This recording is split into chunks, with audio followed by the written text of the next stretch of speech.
আসসালামু আলাইকুম ওরহমতুল্লাহ। আজকে আমি রান্না করব পুকুরের ব্রিকহেড মাছ। ব্রিকহেড মাছ আমাদের এখানে আমরা ব্রিকহেড মাছ বলি, আপনারা কি বলেন জানি না। তো সম্পূর্ণ রেসিপি দেখে নেবেন, অবশ্যই আপনাদের ভালো লাগবে।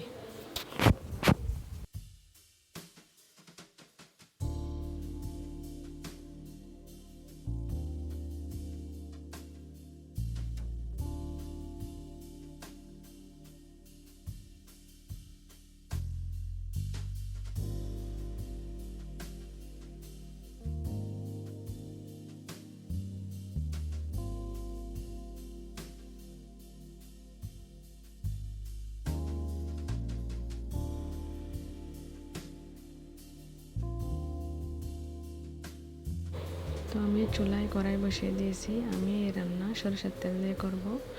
সরিষার তেল দিয়ে দিছি। তেল গরম হয়ে আসলে পেঁয়াজ কুচি দিয়ে দিব।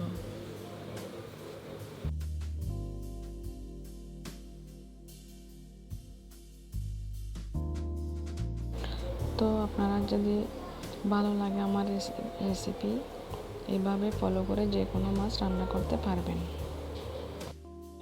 এখন পেঁয়াজ হালকা ব্রাউন কালার করে ভেজে নেব। রসুন বাটা দিয়ে দিব। এখন আরও কিছুক্ষণ কাঁচা রসুনের গন্ধ চলে যাওয়া পর্যন্ত ভেজে নিব।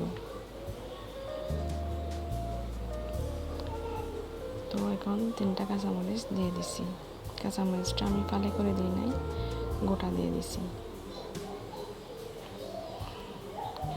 পেঁয়াজ রসুন ব্রাউন কালার হয়ে আসছে। এখন 1 চামচ পেঁয়াজ বাটা দিলাম। হাফ চামচ জিরা বাটা দিছি।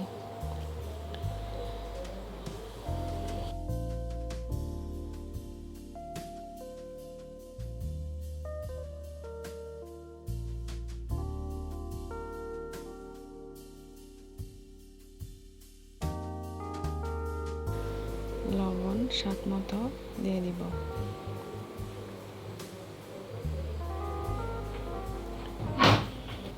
হলুদের গুঁড়া দিয়ে দিব। হলুদের গুঁড়া 1.5 চামচ দিয়েছি।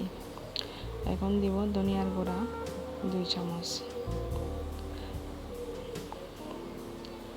মরিচ বাটা 1.5 চামচ,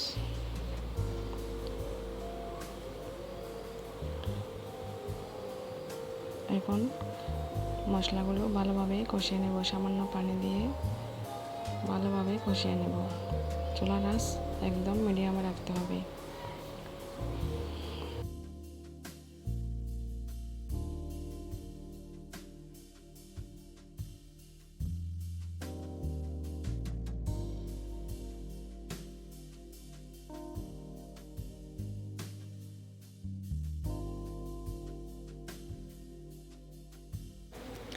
এখন কষানো হয়ে গেছে। আমি 5 মিনিট কষিয়ে তারপর এখন দেখুন মাছগুলো দিয়ে দিব।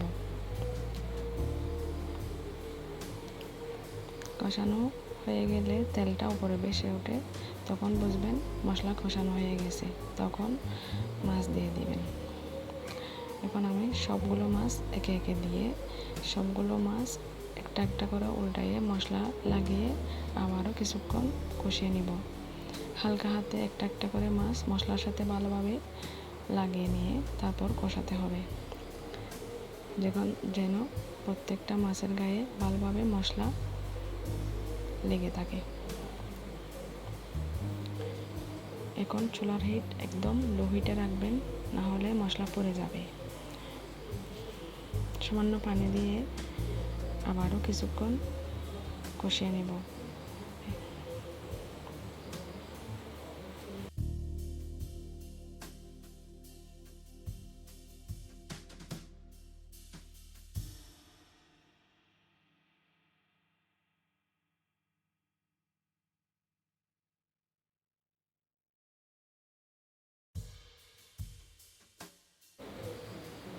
আরেকবার উল্টিয়ে আবারও কিছুক্ষণ কষাতে হবে, যেন অপর পিঠেও ভালোভাবে মশলা ঢুকে। এরকম করে মিডিয়াম হিটে 10 মিনিট কষাতে হবে। তারপর মাছগুলো ভালোভাবে মশলা ঢুকে ভালোভাবে স্বাদ বের হবে। তো এখন কষানো হয়ে গেছে, এখন পরিমাণ মতো ঝোল দিয়ে দিব, ঝোলের পানি দিয়ে দিব। তো এখন চামচ দিয়ে আর লাড়া যাবে না।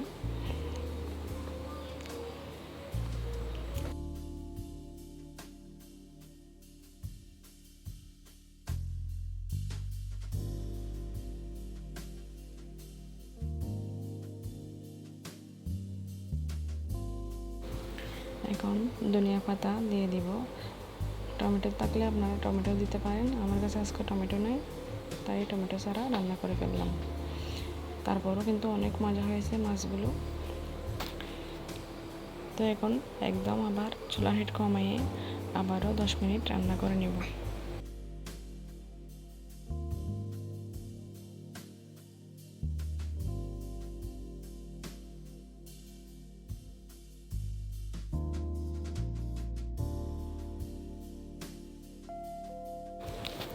আমার রান্না হয়ে গেছে, দেখুন মাশাআল্লাহ কি সুন্দর হয়েছে মাছগুলো, দেখতে অনেক লোভনীয় লাগছে। তো এখন আমি পরিবেশনের জন্য একটা একটা করে বেড়ে নিচ্ছি। দেখুন মাছগুলো অনেক সুন্দর হয়েছে, বেশি তেল মশলাও হয় নাই। খুব সহজভাবে রান্নাটা দেখাইছি, আপনারা যে কোনো মাছ এভাবে রান্না করতে পারবেন। তো আমার এই রেসিপি যদি ভালো লেগে থাকে লাইক দিবেন, কমেন্ট করবেন, কেমন হয়েছে জানাবেন, সাবস্ক্রাইব করে আমার চ্যানেলের পাশে থাকবেন, নিত্য নতুন ভিডিওর জন্য অপেক্ষায় থাকবেন। আসসালামু আলাইকুম ওয়া রাহমাতুল্লাহ।